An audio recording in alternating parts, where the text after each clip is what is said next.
هادشي هذا اللي صاب اسامه راه صابنا كلنا.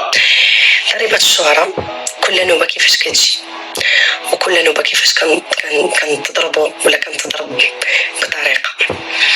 اخوان السلام عليكم ورحمه الله. في هذا الفيديو هذا غادي نفرقع الرمانه وغادي نقول الحق ولي ليها حق. اسامه مصطفى الخصم، ها علاش خاصك تبقى حر. بعدا نقول اسامه مبروك عليك، وهذا الفيديو هذا انا نتمناه يوصل لاسامه. الاخوان انا بغيتكم تتبعوا معايا هذا الفيديو من الاول حتى الاخر وما تكونش حقار، ما تقولش انت اش عارف. خذ العلم من عند واحد هبيل. بقى معايا وغتخرج مستفاد من هذا الفيديو، وفي الاخر ديال الفيديو غادي نقول لكم البلان اللي كانوا باغيين يديروا ليا حتى انا. دابا شحال من واحد يعني كنتو ما كتعرفوه مزيان، اللي كان مناضل وكان كيهضر وكيقول كلمات حق، ولكن ملي كيولي بشي حزب يعني ما كيبقاش كما هو. هذه الحقيقه. اشنو اللي كيوقع؟ بحال دابا ناخذ نموذج اسامه، ها هو الحمد لله ما انتمى حتى لشي حزب، نقولوا لي مبروك عليه. وبقى معايا في الاخر باش تعرفوا علاش قلت لي مبروك عليه، ونتمنى ما يعاودهاش مره واحده اخرى. خليك هكاك. اما مصطفى الخصم راه انتمى لواحد الحزب، وما غاديش يبقى مصطفى الخصم هو مصطفى الخصم اللي كنتو كتعرفوه المناضل. دابا شي واحد هنا غادي يجي يقول لي فاهم شويه، غادي يقول لك مصطفى الاخصم راه ديك المدينه وراه راجل ومكافح وراه هادي. كانوا كنا. اما دابا راه انتمى الحزب، هذيك الساعه كان هو لا منتمي، وراه بقاو عليه حتى دخل الحزب، حيت خاصهم يجيبوه عندهم. وهذا الشيء اللي كان غادي يوقع حتى لاسامه. اشنو كيوقع الاخوان؟ او معايا حتى الاخر باش تفهم. اما لا طق وتخرج ما غتفهم حتى شي حاجه. دابا الاخوان شي واحد كتكونوا نتوما كتعرفوه مزيان، كيقولوا ليه انت ترشح للانتخابات وحنا غادي نصوتوا عليك، يعني انت اللي لايق لينا، وانت اللي غتخدم هذه البلاد، وانت اللي غتخدمنا، وانت اللي بسيط، وانت اللي حاسب الفقراء. هذا الشيء في الاول كله كيكون مزيان. وهذا السيد هذا ملي نتوما كتقولوا لي ترشح وانتم عارفينه مزيان ومناضل يعني انسان مزيان، هو فعلا نيت مزيان والداخل ديالو ديك الساعه مزيان، ولكن ملي كيمشي ينتمي شي حزب كيولي شي رئيس ديال شي جماعه ما كيبقاش هو هذاك السيد اللي كنتو كتعرفوا. شنو كيوقع وشنو كيجرى؟ انا نقول لكم شنو كيوقع الاخوان. علاش قلت لكم انا في الاول خذ العلم ولو من واحد مسطي راه يقدر يعطيك شي معلومه اللي ما تكونش عارفها انت اللي قاري.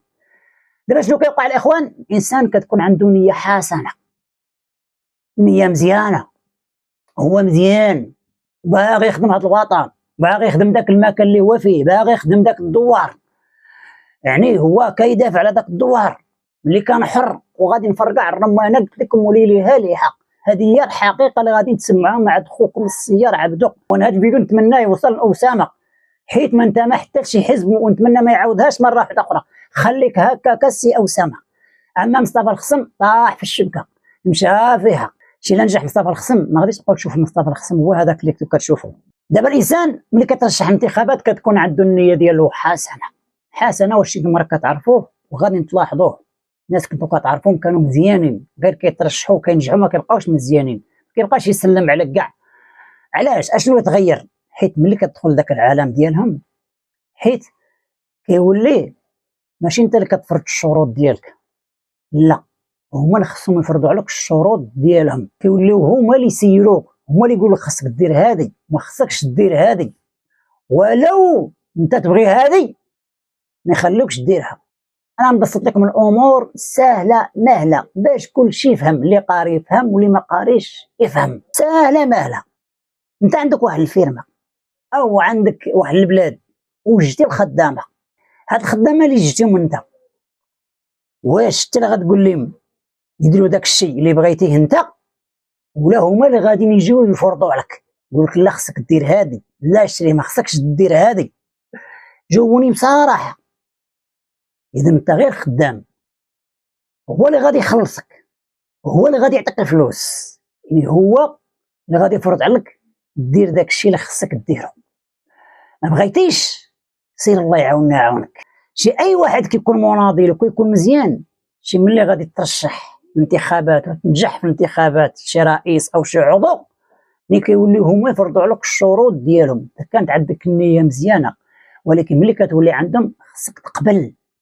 حيت قبلتي ترشحتي الانتخابات. واكثر من ذلك يعني كيوليو كيعطيك فلوس، كيدبروا عليك، كيعطيك شي حاجه انت ما كنتيش كتحلم بها، شي الميزه من شي لعيبه من هنا، راك عرفتوا شي طريق، شي قنطره، شي حاجه كانت غتكون هنا طقطق، راك عارفين دوك البلانات. هذاك الشيء كتولي تاخذ النصيب ديالك. بالزمن خصك تقبل. انا غادي نلخص لكم داك الشيء ونبسطو عاوتاني مره واحده اخرى. الشفاره كيفاش كيجيبوا معهم شي واحد كيشوفوه شجاع ويقدر يقتل ويقدر يضرب ويقدر شي واحد كان عاجبهم الشفاره، كيفاش كيجيبوه؟ واش مباشره كيجيبوه يمشي يسرق؟ لا، يجيبوه نهار لو كيقول لي انت احضي لينا، ولكن ملي هما كيسرقوا كيدبروا عليه، كيعطيوه الصرف ديال بصح، فهمتي؟ شويه بشويه حتى كيولي تا هو الشفار، كيولي تا هو مجرم. فهمنا؟ هذه راه بدات كتبان. هادشي هو اللي كيوقع لهاد المرشحين ديال الانتخابات. قبل ملي كيكونوا احرار، علاش خليك حر، هذا هو العنوان. ملي كيكونوا احرار كيكونوا يناضلوا يهضروا ويدافعوا، النيه ديالهم حسنه، راه ماشي كتكون عندهم النيه مغشوشه. وقتاش النيه ديالهم كتغير؟ حتى كتنتمي لذاك العالم ديال الدوله ديال السياسه. في حاله واحده باش ممكن يبقى داك المرشح مزيان، وكما كنتو كتعرفوا خص داكشي يكون من الفوق، من الفوق تكون السياسه صحيحه، ما كاينش الغش، ما كاينش التحرميت، ما كايناش السرقه اللي كيبغيو في هذا الوطن، ما كاين لا رشوه لا حتى شي حاجه. الدوله داكشي من الفوق كيكون مضبوط. ديك الساعه انا معاك في هذه القضيه هذه. داك المرشح يخدم واللي فرط يكرط، ما خدمتيش سير بحالاتك. اما باش تقول لي يا الشريف في هذا الوقت داكشي من الفوق مخربق، هذا هو الخلاصه. وهادشي علاش قلت انا يا اسامه مبروك عليك ملي ما انتميتي حتى لشي حزب ما نلقاش فيك الحال. وصلوا لي هذا الفيديو هذا، نتمناه يجاوبني يقول لي واش عندك حق ولا ماشي عندك حق. اسامه راه كتشوفه مناضل وكيدافع على الدوار، راه كون ترشح الانتخابات ونجح ما غاديش يبقى هذاك هو اسامه، غادي يتغير. هما اللي غادي يغيروه بالزز بحال الخطيب ديال الجمعه. راه قبل ما كيولي خطيب في هذا الزمان حتى كيفرضوا عليه الشروط ديالهم هما، خصك تطبق هاد الشروط، ها الخطوط الحمراء. كتشوفوا دابا راه خطيب راه عنده خطوط حمراء، ممكن شي حاجه ما يقدرش يقولها وهي خاصها تقال. علاش الانسان يبقى حر؟ انا غنجيكم القضيه ديالي انا اللي كانوا يطيحوني فيها.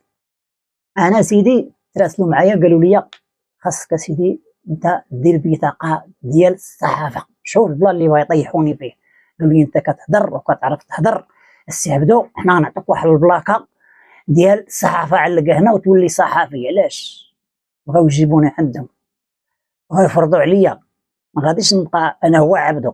تيقول لك دير هادي وتقول هادي وما تقولش هادي، داكشي اللي من صالحهم هما ماشي من صالحك انت.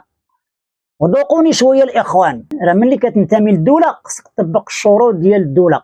راه احسن الانسان وهو يبقى حر ودافع على الوطن كلمه حق، هو ما تزباليش تخرج الطريق بحال واحد السيده راك ما عرفتو، انا ما كنعرفهاش، يلا عرفتها الايامات ديك اللي تشدت.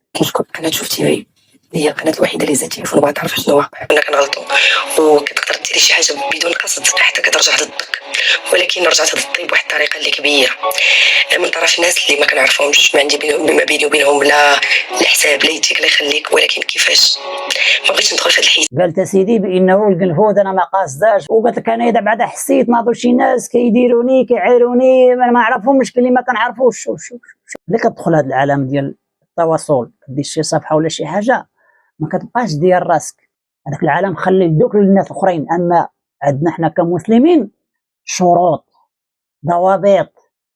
عاوزنا الشريف عارف شنو كدير، وحيد من عقلك ديك انا حر ندير اللي بغيت، انت حر مع حالك بيتك، سد عليك بيتك ومطلع عريان تصدق دير راسك مع الحيط.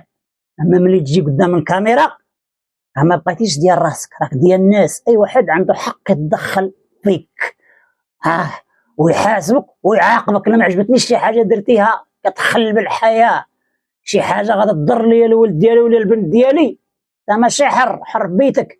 من هذه السيده هذه ذكر انما الذكرى تنفع المؤمنين. اخوان بقيتوا معنا حتى لهنا، اللي ما كيتابعناش يتابعنا فضلا وليس امرا. الصفحه راه ماشي ديالي، راه ديالكم منكم واليكم. هاد الصفحه كتخصكم نتوما، راه اي حاجه خاصكم شي مرحبا بكم مع خوكم السير عبدو. فهمتوا علاش الانسان كيكون مزيان ملي كيمشي لهاد العالم ديال السياسه ما كيبقاش مزيان؟ تلاقاو شي فيديو اخر، دوزوا ليا بخير والله صايب. السلام عليكم ورحمه الله.